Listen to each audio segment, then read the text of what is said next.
Soft பூரியும் உருளைக்கிழங்கு குருமாவும் செய்ய போகிறோம். அதுக்கு உங்களுக்கு எவ்வளோ மாவு வேணுமோ உங்கள் வீட்டுக்கு அது தேவையான அளவு கோதுமை மாவு தான் போட்டுக்கினேன். வெண்ணெய் கொஞ்சம் போட்டுக்கோங்க. உப்பு தேவையான அளவு உப்பு போட்டு எல்லாம் ஒன்றா மிக்ஸ் பண்ணி தண்ணி ஊற்றி பிசைஞ்சு வச்சுக்கோங்க. இதை மாதிரி பிசைஞ்சிக்கோங்க. ரொம்ப தண்ணி ஊற்றி பிசையாதீங்க. இந்த அழுத்தம் இருந்தால் போதும். எண்ணெய் இழுத்துரும். ரொம்ப தண்ணி ஊற்றி பிசைஞ்சிங்கன்னா பூரிக்கு இதை மாதிரி பிசைஞ்சு வச்சுக்கோங்க.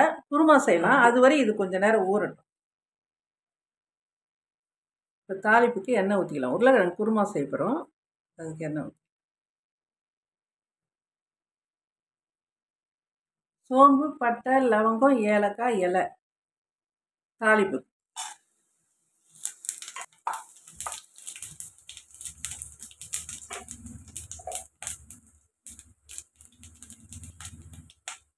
பொடிசாக நறுக்கிய 2 பச்சை மிளகாய்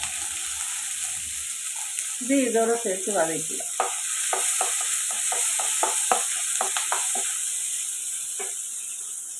பொடிசாக நறுக்கிய 2 வெங்காயம்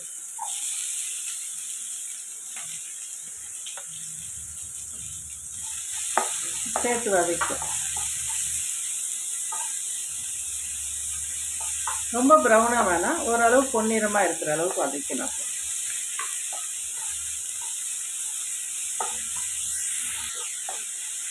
இந்த அளவு வதங்கினா போதும். இஞ்சி பூண்டு பேஸ்ட் இதோட சேர்த்து வதக்குவோம். இஞ்சி பூண்டு பேஸ்ட்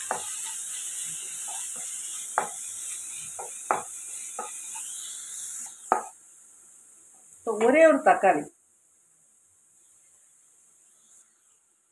நிறைய போடாதீங்க. ஒரே ஒரு தக்காளி போடுங்க, புளிப்பாக இருக்கும். அதனால ஒரே ஒரு சின்ன தக்காளி, ஒரு தக்காளி போட்டால் போதும்.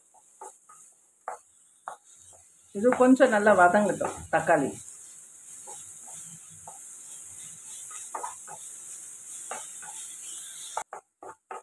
இந்த அளவுக்கு வதக்கிக்கோங்க. நான் 3 உருளைக்கிழங்கு எடுத்திருக்கேன். இதை நல்லா மெசிச்சு வச்சுக்கோங்க. சின்ன உருளைக்கிழங்கு 3 உருளைக்கிழங்கு இந்த அளவு வதங்கிடுச்சு. இப்போ காரம் போட்டுக்கலாம்.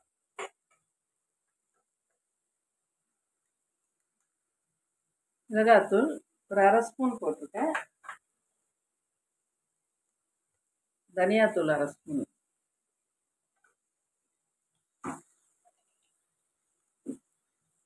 சீரகத்தூள் 1/2 ஸ்பூன், கரம் மசாலா 1/4 ஸ்பூன்,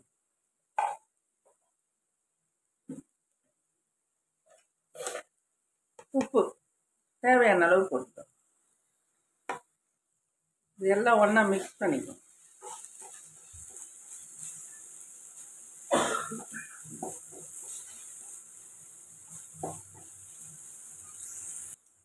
மூணு உருளைக்கிழங்கு இதை மாதிரி நசுக்கி வச்சுக்கோங்க.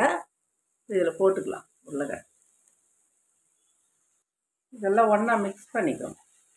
உருளைக்கிழங்கோட அந்த காரம் ஒன்றா மிக்ஸ் பண்ணி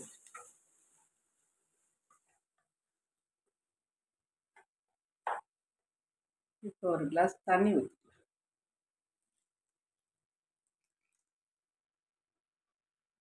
எல்லாம் ஒன்றா மிக்ஸ் பண்ணிக்கலாம். இப்போ உப்பு காரம்லாம் எப்படி கரெக்டாக இருக்கான்னு பார்த்துக்கோங்க. இந்த குருமா கொஞ்சம் காரம் கம்மியாக போடுங்க. பூரி தொட்டு சாப்பிட்றப்ப ரொம்ப காரம் இருந்தால் நல்லா இருக்காது. அதனால் கொஞ்சம் கம்மியாக 1/2 ஸ்பூனே போடுங்க. நான் போட்ட மாதிரி போடுங்க, கரெக்டாக இருக்கும். மூடி வச்சிடலாம். நல்லா கொதிக்கட்டும். நல்லா கொச்சிடுச்சு. மிளகாத்தூள், மஞ்சத்தூள் வாசனை எல்லாமே போயிடுச்சு. நல்லா சேர்ந்து வந்திருக்கு பாருங்க. இப்போ இது குருமான்றதால நான் உடச்சக்கல்ல, தேங்காய் பத்தை, கசகசா போட்டு அரைக்க போகிறதில்ல. இதுக்கு இந்த பூரிக்கு தேங்காய் பால் தான் ஊற்றணும். இது தேங்காய் பால் ஊற்றிக்க. ஒரு 1/4 மூடி தேங்காய் எடுத்து பால் எடுத்தால் போதும். இது ஒரு கொதி வரட்டும். நல்லா கொதிக்குது பாருங்க.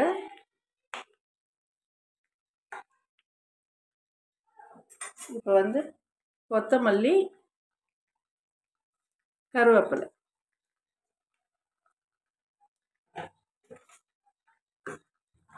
அது பூரிக்கு ரொம்ப சூப்பராக இருக்கும். இது செஞ்சு சாப்பிட்டு பாருங்கள். இப்போ பூரி சுடலாம்.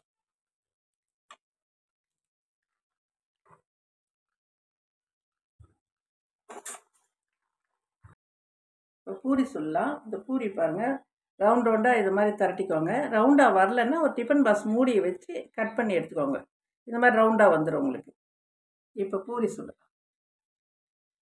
எண்ணெய் காஞ்சிச்சு.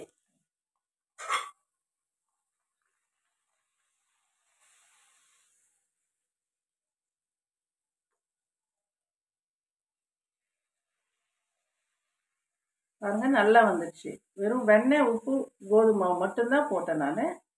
இது கொஞ்சம் நல்லா ஆறினோடனே சாஃப்டாகிடும். இந்த குருமா ஊற்றி நீங்கள் சாப்பிட்றப்போ ரொம்ப அருமையாக இருக்கும்.